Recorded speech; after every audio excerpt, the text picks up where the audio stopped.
আসসালামু আলাইকুম পিপল, আশা করছি সবাই অনেক ভালো আছেন অ্যান্ড সুস্থ আছেন। আজকে আমরা শুরু করতে যাচ্ছি আমাদের পিএসপির নতুন জার্নি। সো কথা না বলে আমরা আমাদের টপিকে চলে যাচ্ছি অ্যান্ড আপনারা দেখতে থাকুন। এবং আপনারা যদি আমাদের চ্যানেলে নতুন হয়ে থাকেন তাহলে আমাদের লার্ন উইথ মাহবুব ইউটিউব চ্যানেলটা সাবস্ক্রাইব করে রাখবেন নতুন নতুন সিরিজগুলো পেতে, নতুন নতুন নতুন ভিডিওগুলো পেতে। সো কথা না বলে আমরা চলে যাচ্ছি। What is PSP? পিএসপি আসলে কি? আমরা অনেকে জানি থাকি যে পিএসপি কি, অনেকেই হয়তো নতুন যারা আছি আমরা জানি অথবা জানি না। সো তাদের জন্য আমরা প্রথমে কি করব, গুগলে চলে যাব। গুগলে গিয়ে লিখবো হচ্ছে পিএসপি কি, ঠিক আছে। আমি সার্চ করি হোয়াট ইজ পিএসপি, ঠিক আছে। যদি আমরা গুগলে সার্চ করি এরকমভাবে, আপনারা গুগলে চলে যাবেন এবং লিখবেন, দেখতেই পারতেছেন এখানে লিখতেছে হচ্ছে আপনার PSP stand for the hyper text pre processor. আসলে এটা কি? পিএসপি আসলে এরকম মিনিং আসবে কেন? মনের মধ্যে কটকা আসতেই পারে অনেকেরই যে পিএসপি হাইপারটেক্সট প্রি প্রসেসর কেন? সো যেরকম এইচটিএমএল আছে হাইপারটেক্সট মার্কআপ ল্যাঙ্গুয়েজ, সো আসলে এটা এরকম কেন? আসলে এইটাই হচ্ছে মূল কাহিনী। আমি আপনাদেরকে বলি তাহলে। It's general purpose open source scripting language that's often use for web development.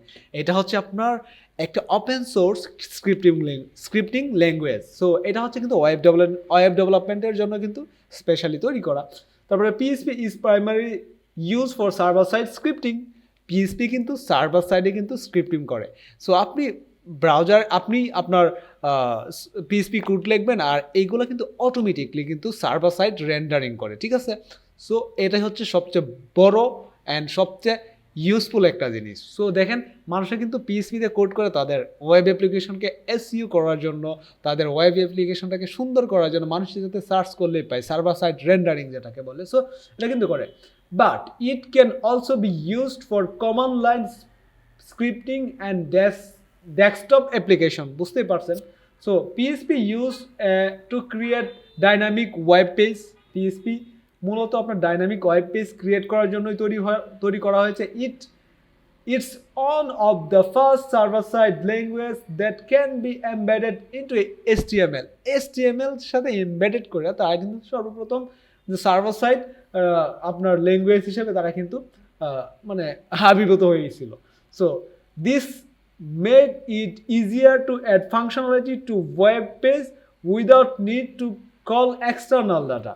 তার এক্সটার্নাল কোনো ডাটা ছাড়াই কিন্তু তারা কিন্তু ইজিয়ার খুব অ্যাড করতে পারে ফাংশনালিটি ওয়েব পেজের জন্য।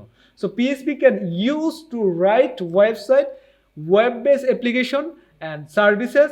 সাম example for commercial web page written in PHP included Wikipedia, video history, মানে এরকম দেখতে পারেন, Yahoo, WordPress, free, Flickr and হচ্ছে etcetera etcetera. PHP is used for many things include making it possible out of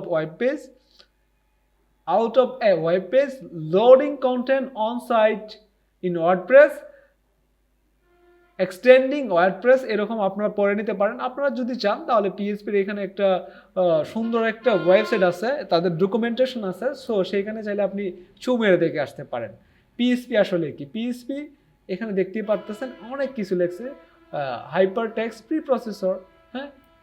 তারপরে হচ্ছে উইনলি use for open source, আমি যেটা বলছিলাম এইটাই আর কি। সো এখানে দেখতে পারতেছেন পিএইচপি কীভাবে লিখে, সো সিনট্যাক্সটা।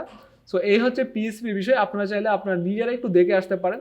সো আমরা নেক্সট ভিডিওতে আমাদের পিসিকে কীভাবে পিএইচপি লেখার জন্য, একটা সার্ভার তৈরি করার জন্য আমাদের সাইটে পিএইচপি কীভাবে লিখতে পারি আমাদের কম্পিউটারে, সো সেটা আমরা দেখার চেষ্টা করব নেক্সট ভিডিওতে। সো তখন পর্যন্ত ভালো থাকবেন, সুস্থ থাকবেন। দেখা হচ্ছে নেক্সট একটা ভিডিওতে। Signing out for today.